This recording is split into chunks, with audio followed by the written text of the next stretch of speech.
Dear friends, আসসালামু আলাইকুম। Dear friends, বরাবরের মতো আজকে আপনাদের মাঝে খুবই ইম্পর্টেন্ট একটি প্রোগ্রামিং ভিডিও নিয়ে আবারও আপনাদের সামনে হাজির হলাম। তো ডিয়ার ফ্রেন্ডস, আজকে আমরা আপনাদেরকে দেখাবো হোসিং GD60 এই মডেলের control box flat lock swing মেশিনের যে কন্ট্রোল বক্সটি আছে, এই কন্ট্রোল বক্সের একটি প্রবলেম নিয়ে আপনাদের সামনে হাজির হলাম। তো আমরা শুরুতে মেশিনের পাওয়ারটি অন করলাম। অন করার পর আমরা যদি মেশিনটি চালাই তাহলে আপনারা দেখতে পাবেন যে আমাদের মেশিনে একটি সমস্যা, সেটা হলো আমরা যদি একটি ফেব্রিক্স মেশিনে দিই তাহলে আমরা সাধারণত এখানে যদি আমার অপারেটর দাঁড়া করাতে চাই, অর্থাৎ ফিটটা যদি উপরে উঠাতে চাই, তাহলে সেক্ষেত্রে ফিট উঠার আগে কিন্তু নাইট মারে। আপনারা একটু খেয়াল করবেন। আমি কিন্তু হালকা চাপ দিচ্ছি যাতে আমার প্রেশার ফিটটা উপরে উঠার জন্য, কিন্তু প্রেশার ফিট না উঠে আগে নাইটটা মেরে দিছে, তারপরে আমার মেশিন থেকে বইটা বাড়িতেছে। কিন্তু আমি চাচ্ছিলাম যে এই মেশিনটা আমি রান করব, আমার এখানে দাঁড়ানোর প্রয়োজন, আমি দাঁড়া করাবো। জাস্ট এভাবে হালকা প্রেশার দিলে, প্যাডেলটা যদি আমি হালকা প্রেশার দিই তাহলে আমার ফিটটা দাঁড়িয়ে যাবে, আমি নাইফটা পরে চালাবো। এই সমস্যাটা আমি কিভাবে সমাধান করি দেখুন। তারপরে দেখতে পাচ্ছেন যে এখন আমরা যদি মেশিনটা চালাই তাহলে সেই ক্ষেত্রে আমরা শিলের মাঝখানে দাঁড়া করাতে পারতেছি না, অর্থাৎ শিলের মাঝখানে আমরা প্রেশার ফিটটা উপরে উঠাতে পারতেছি না, নাইফটা অটোমেটিকলি চলতেছে। এটা করার জন্য আমাদের মেশিনের যেই প্রোগ্রাম, এই প্রোগ্রামে আসতে হবে। প্রোগ্রামে আসবেন সেটা হলো কি আমাদের এই মেশিনের যে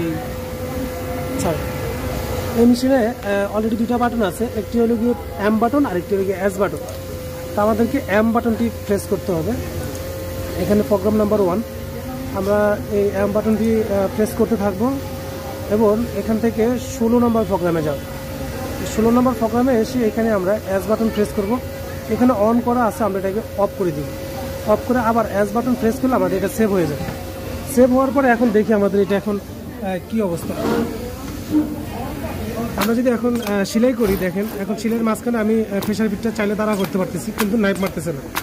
হ্যাঁ, আমি যখন এই যে মাঝখানে আমি জাস্ট প্রেশার ফিটটা উপরে উঠাতে পারতেছি, নাইফ মারতেছে না। আমি এখন সেলাইটা শেষ করব, তখন সেক্ষেত্রে আমি চাইলে পিছনের জোরে চাপ দিলে আমার মেশিনের সুতাটি কাটবে। তো এইভাবে আপনারা চাই এই ধরনের যদি সমস্যা হয় এভাবে সমাধান করবেন।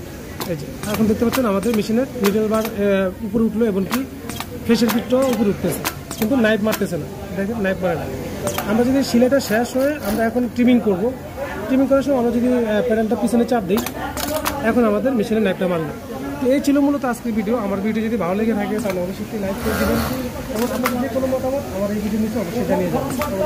চ্যানেল নতুন হয়ে থাকেন তাহলে অবশ্যই আমার চ্যানেলটি সাবস্ক্রাইব করে রাখবেন এবং পাশে থাকা ঘন্টা এখন বেলটি বাজিয়ে রাখবেন। এই ধরনের নতুন ভিডিও নেক্সট টাইম পাওয়া যায়। আজকে এই পর্যন্তই, দেখা করবো পরবর্তী কোনো এক ভিডিও নিয়ে। সে পর্যন্ত আপনার সকলে ভালো থাকুন, সুস্থ থাকুন, এই কামনা আজকে বিদায়। আল্লাহ হাফিজ।